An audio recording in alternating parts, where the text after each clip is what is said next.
Exaggerate a little bit. It doesn't come out quite that easily usually, but anyway, great story. I love it. But I love Barry. Barry's the one that told me this. Yeah, he's a champion, you know, in a lot of ways. So love that story. Certainly, it excites me as an explorationist. You know, everybody has that in their blood, and you know, it is a very exciting country and a lot of reserves. And so it's got its challenges, and the industry knows how to handle that. And like Darren said, you know, you go in with your eyes open and do the best you can with the team you got. So well, you're going to have something that they never had really here is tremendous security. You're going to be very secure, very safe, physically safe, in addition to financially safe. So it's good to see you, Harold. Thank you very much.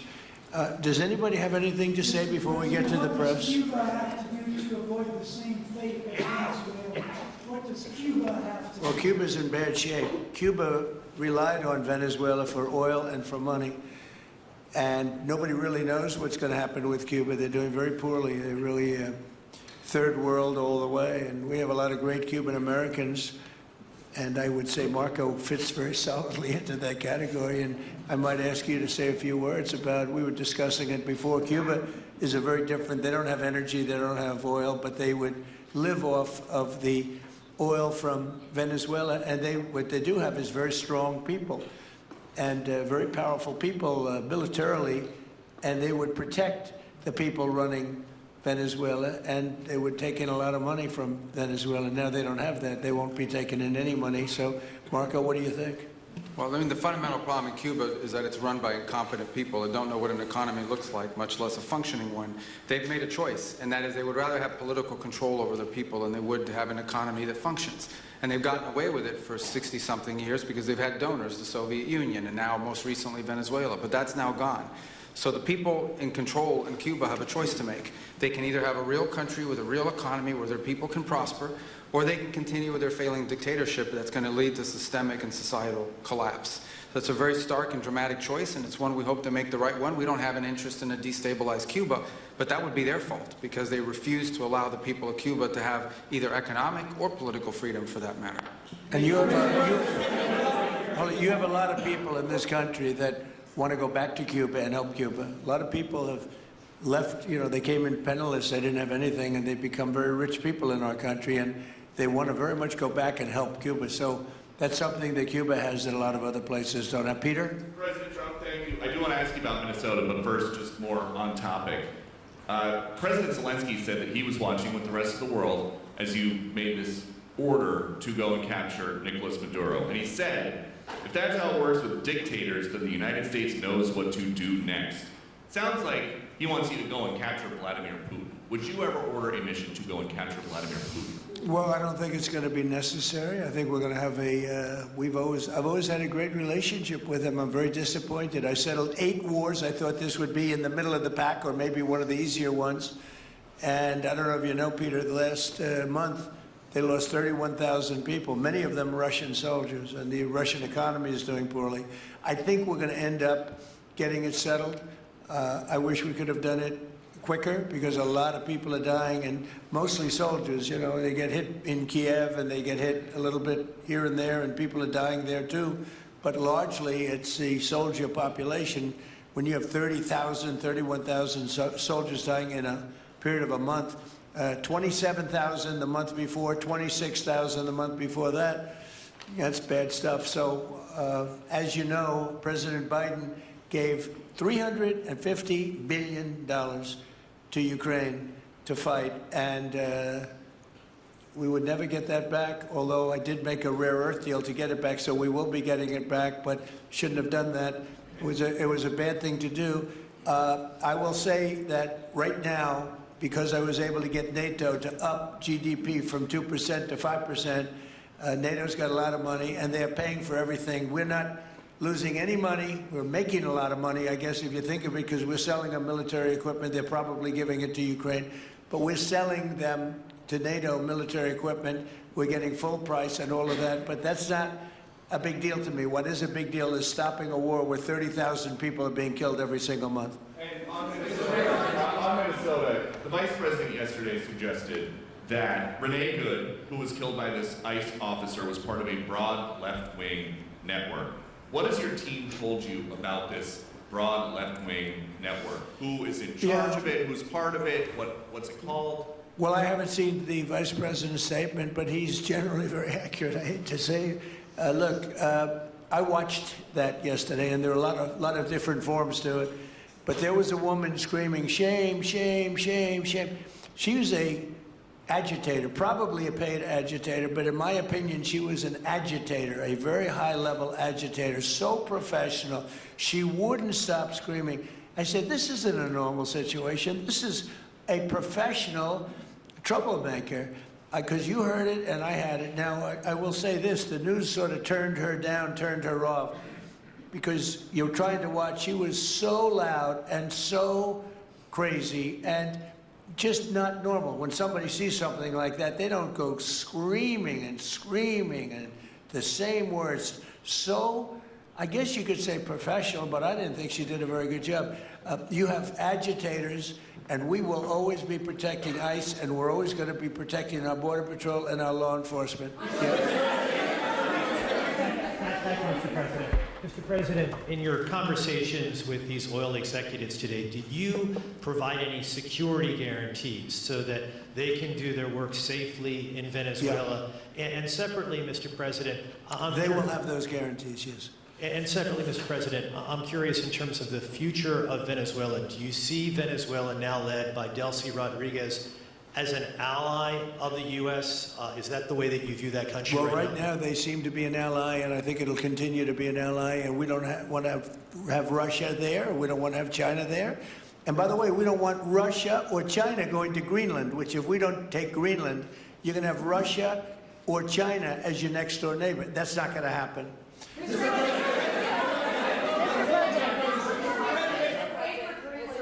The white. Mr. President, thank you. You just said that these companies would have security guarantees if they go in on the ground in Venezuela. They will have. And what is your plan there actually for these companies and those Americans who are going to be on the ground working for these companies? Well, there are going to be Americans. I assume they're going to be using a lot of Americans, but they're going to be using a lot of people from Venezuela and other places, I would imagine. But I would think that mostly they'll be using Venezuelan workers. They have a lot of great workers. They have a very high unemployment rate, and they have workers that are very familiar with taking oil out of the ground. Yeah. How long do you think the Ayatollah will be in power after what we've seen play out on the ground there? When is the U.S. going to get involved now that reports of protesters being killed on the ground? So Iran's in big trouble. It looks to me that the people are taking over certain cities that nobody thought were really possible just a few weeks ago. We're watching the situation very carefully. I've made the statement very strongly that if they start killing people like they have in the past, we will get involved. We'll be hitting them very hard where it hurts. And that doesn't mean boots on the ground, but it means hitting them very, very hard where it hurts. So we don't want that to happen. There have been cases like this where President Obama totally backed down. But this is something pretty incredible that's happening in Iran. It's an amazing thing to watch. They've done a bad job. They've treated their people very badly, and now they're being paid back. So let's see what happens. We're watching it. We're watching it very closely.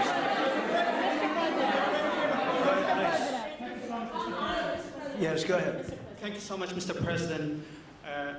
Do you have any comments in reaction to the recent attacks by the Syrian government alignment groups against US-backed Kurdish forces in Aleppo, Syria, which killed dozens of civilians and displacing many families? Does your administration bring peace between the Kurds and the Syrian government? I want to see peace, yes, I do. The Kurds and the Syrian government, we get along with both, as you know, very well. They have been natural enemies over the years, but we get along both, and we want to see Syria succeed. And so far, I think they are succeeding, but this is just breaking out, and we want to see that stopped. Go ahead, please. You're meeting with the President of Colombia, Gustavo Petro, in a few weeks. Do you hope this meeting with Gustavo Petro marks a new chapter, a new beginning in the benefit of the U.S. and Colombia relationship? What country? Colombia, with the President of Colombia, Gustavo Yes, Petro. I had a very good talk with him yesterday, and he's been very hostile to us and to the nation and to me, called me a dictator, and lots of other things. Called Biden some terrible names, far worse than he called me. But he called yesterday through people, and he wants to meet, and that's fine with me. I've made up with people also, you know. So we're going to have a meeting with him. We had a very good conversation. The people of Colombia are incredible people. Marco would know that better than anybody because he's married to a woman from Colombia. And I don't mean Columbia University. That would be, I'm not sure. I think I like Colombia, the country, better, if you want to know the truth. The people are great people. I look forward to meeting with them. We're going to meet in the very near future. Would you meet the interim president of Venezuela here in the White House? Would you greet her to discuss the fate of the oil? Yeah, well, I'm going to meet a lot of people, and we're going to meet, you know, we meet a lot of people. When you end 8 wars, you get to know a lot of people, and I think it's very important. As an example, we have over $18 trillion, think of it, $18 trillion coming into our country. A lot of that's coming in from foreign countries like Saudi Arabia and Qatar and UAE and others. And I get to meet a lot of people, but I will be meeting with various representatives of Venezuela probably pretty soon. We haven't set that up. But the relationship that we have with the people that are currently running Venezuela is very good. We also have a young lady that received the Nobel Peace Prize. She's going to come in and pay her regards to our country, really, to me, but you know, I'm a representative of the country, nothing else. And she's coming in sometime next week, I think Tuesday or Wednesday, and we'll see how that is. But no, we're dealing with the people from Venezuela. We're dealing with them very well. I think they've been very smart in the way they've dealt with us, frankly, because that whole place could have been obliterated with one more strike, and we didn't want to do that. Thank you so much. I have a question for you on Minneapolis, but on Venezuela and your meeting with Machado next week. If she gives you her Nobel Peace Prize, will that change your view about her running that country?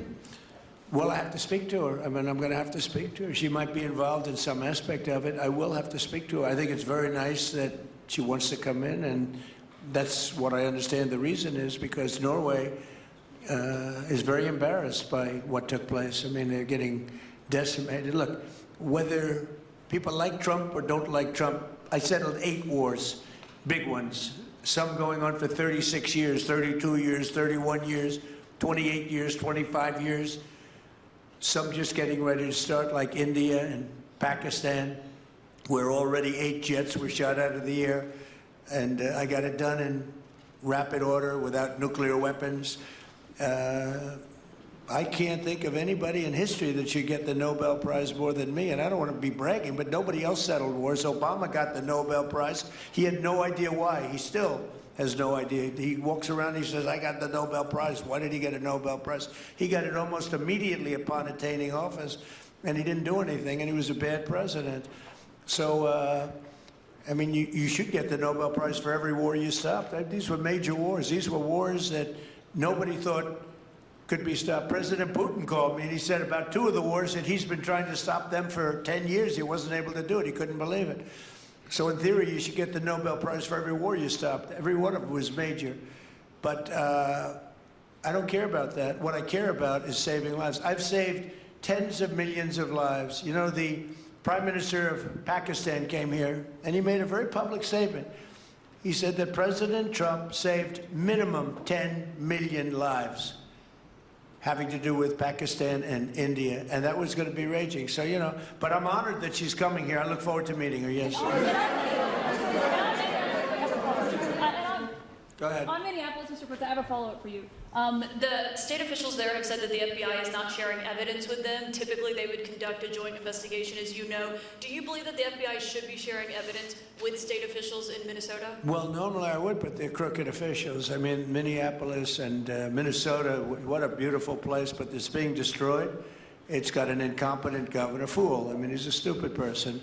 And it looks like the number could be $19 billion stolen from a lot of people, but largely people from Somalia. They buy their vote. They vote in a group. They buy their vote.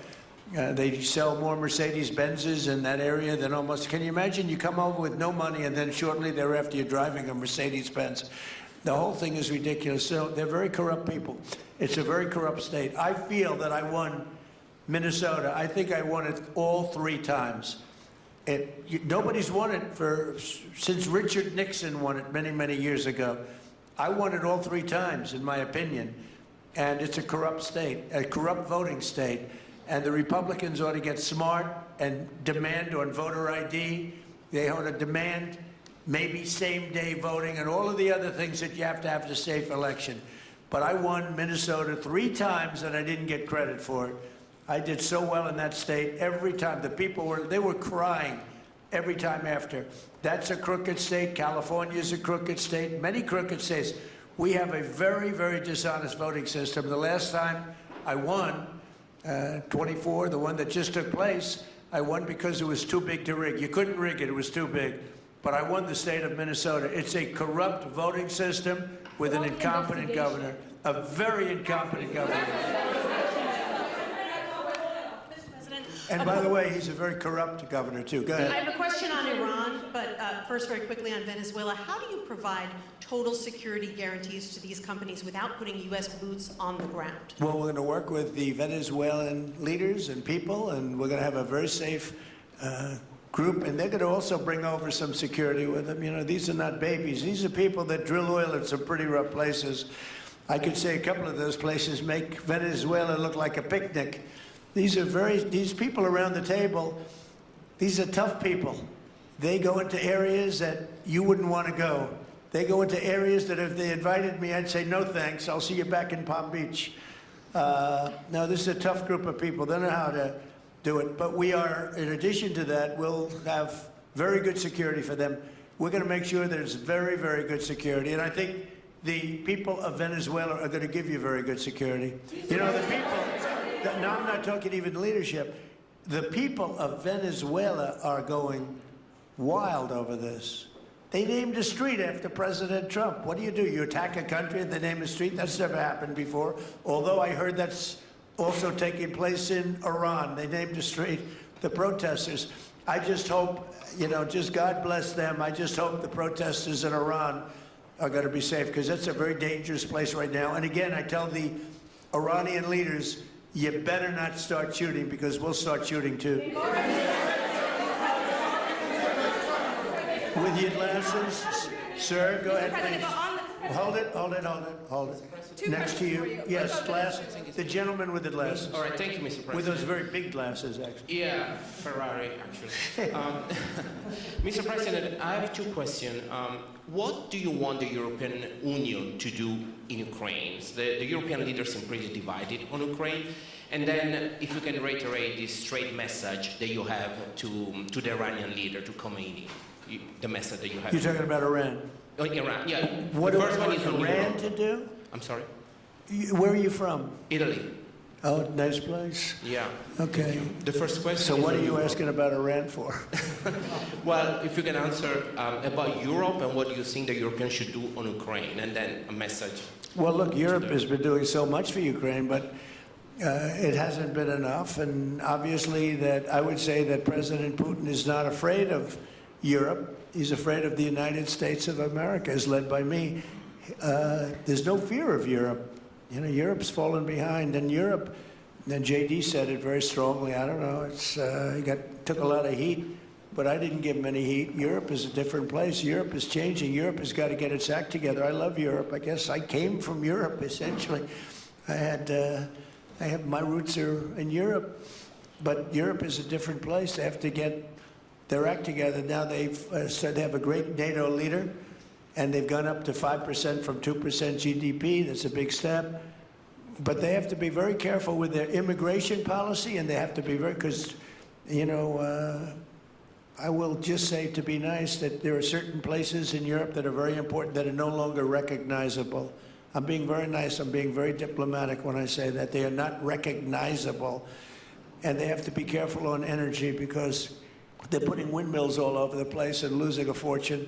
They're destroying their country. They're just destroying the beautiful landscapes, the beautiful everything. They're doing, and by the way, in case you people don't know, I'm not much of a windmill person. I can proudly say, Doug, that we have not approved one windmill since I've been in office, and we're going to keep it that way. My goal is to not let any windmill be built. They're losers. They lose money. They destroy your landscape. They kill your birds.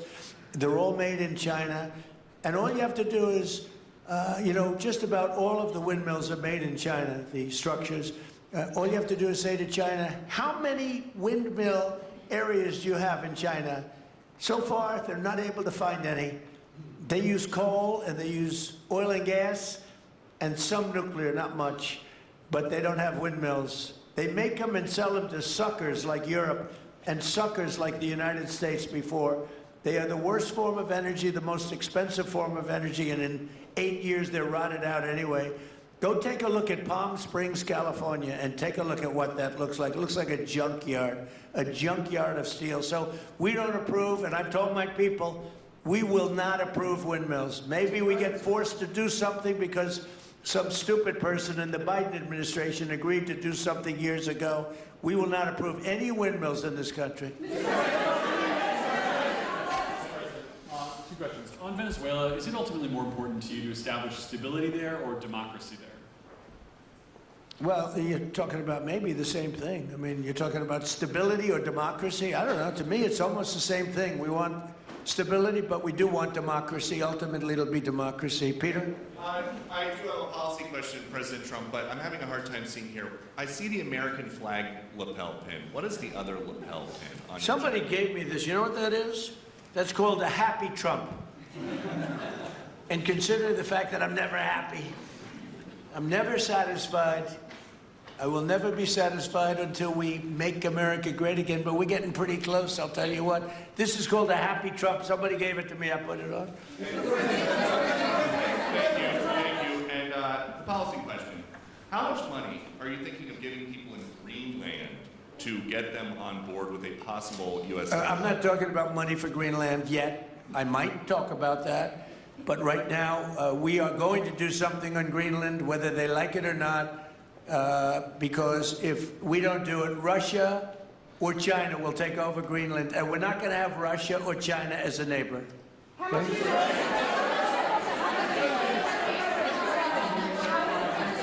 I would like to make a deal, the easy way, but if we don't do it the easy way, we're going to do it the hard way.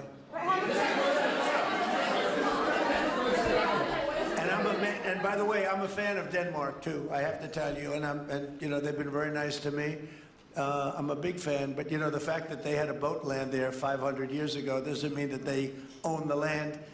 I'm sure we had lots of boats go there also, but we need that because if you take a look outside of Greenland right now, there are Russian destroyers, there are Chinese destroyers and bigger, there are Russian submarines all over the place. We're not going to have Russia or China occupy Greenland, and that's what they're going to do if we don't. So we're going to be doing something with Greenland, either the nice way or the more difficult way. Please, go ahead, ma'am. On Greenland, Mr. President, why is it so important to you to own it when you have a military presence there, which you could expand to affect security? Because when we own it, we defend it. You don't defend leases the same way. You have to own it. With a nation, look at what happened with Obama, with that horrible deal they made with Iran. It was a short-term deal. It was like a 9-year deal. Countries can't make 9-year deals or even 100-year deals. Countries have to have ownership. And you defend ownership, you don't defend leases. And we'll have to defend Greenland. If we don't do it, China or Russia will. It's not going to happen. We are not going to have, and I like China, I like Russia, I love the people of China, I love the people of Russia. I get along very well with President Putin, but I'm very disappointed in him. I get along very well with President Xi. I'm going to go over to China in April, but I don't want them as a neighbor in Greenland. Not going to happen. And by the way, and NATO's got to understand that. I'm all for NATO. I saved NATO. If it weren't for me, you wouldn't have a NATO right now. But we're not going to allow Russia or China to occupy Greenland, and that's what's going to happen if we don't. Go ahead. On the economic report that came out today, Mr. President? One, can you respond to that? And two... It was an amazing report. The most amazing thing is government jobs are way down, and yet the unemployment or the employment numbers are very good. We've gotten rid of tremendous numbers of federal government jobs. Nobody's ever seen anything like it. And yet the employment numbers are very good. They're really getting better. But now we have all those people to work in the private sector for a lot more money. I think that's one of the very big things. The other thing is at 5.4%. And remember, this is after we had a shutdown. And that shutdown had an impact because the concept of the shutdown, even though it's before, people knew we were going to be shutting down. A lot of bad things happened. And by the way, on January 30th, you may have another shutdown. We'll see what happens. But I think the numbers, Caitlin, were really amazing. Look, to think about 5.4%, nobody thought that. They thought it was going to be 2%. And you know what it is? It's tariffs. And it's also November 5th. We had a great election, a great election. Our country was dead 1.5 years ago. And now we have the hottest country anywhere in the world. And I hope you guys were impressed. 5.4%. And we haven't even really transitioned yet. There's no reason it can't be much, much higher than that. Yeah. Mr. President, first off, can you respond to the manufacturing? Let's give CNN a chance. You know, they've been fighting so hard to get back into the mainstream. Mr. President, you posted some numbers actually on Truth Social last night. People saying you posted the job data early when you're not supposed to obviously share it till the next morning. Did you do that on purpose? No, I don't know. If they posted them, I said post them whenever you get a chance. I don't know. They gave me some numbers. When people give me things, I post them. But the numbers are amazing. Yeah. Administration plan to distribute the money from the Venezuela oil sales? Is it, obviously you say it's going to go into these controlled accounts. Yeah. Would it go back to Venezuela in a direct payment? Is it going through these goods? How do you plan to do that? Well, we want to make sure that Venezuela can survive. You know, Venezuela needs money, and we're going to make sure that they get money. And we're going to get money, and the oil companies are going to make something for the work they do, and they're going to get back their money. We're devising a formula, but it won't be so much of a formula. It's going to be what they need. We're going to take care of what they need. There'll be plenty left over. We're going to have a lot of money left over. And the money left over is going to the United States of America, and the oil companies are going to be very happy. Thank you, Mr. My second question is, would the administration offer a backstop to these oil companies for like financial guarantees, some sort of backstop, if the country did destabilize again? That's a very interesting question, using the word backstop. I haven't heard that word in a long time. That was at the Wharton School of Finance I last heard. That's a good term. We ought to use it more often. I hope I don't have to give a backstop. Look, these are very smart people, the smartest people. They're not only in oil and business. These are the biggest companies in the world, sitting around this table. They know the risks. I mean, there are risks. We're going to help them out. We're going to make it real easy. They're going to be there for a long time. We're going to be there together for a long, long time. And they're going to be taking the oil, and they're going to be bringing oil prices down. They're going to make a lot of money. They're going to get their money back. They're going to be safe. The people of Venezuela are going to be big beneficiaries, and the United States of America is going to be a big beneficiary for what we've done. And you know, one other thing I might say, it's also very big for national security because, again, just like Greenland, we can't have China or Russia occupy Greenland. We can't have China or Russia occupy Venezuela. And if we didn't do what we did, China or Russia would have been in Venezuela. I think I can, where's Mr. Chevron? So let me ask you, they would have been there if we didn't do this. Do you agree with that? They certainly have a lot of economic interests in country. There's absolutely no argument about that. They were trying to be there. I mean, you know, we had a Russia, I guess sort of I call it a semi-Russian ship yesterday that we took over, and Russia decided not to defend that ship against us. It's a big movement. The ship was loaded up with oil, and we took the oil, and it came out of that port. But Russia would be there or China would be there, and we want them to be there for a different reason. We want them, do you people agree? In particular, China, they need a lot of oil. Russia doesn't need so much, but Russia was there anyway. But I assume you agree that China would like to be doing a lot of business there by buying oil, and I want to just tell President Xi and President Putin, but more so in this case President Xi, because they do need a lot of oil, and we are open for business in the United States, and we are open for business in Venezuela, right?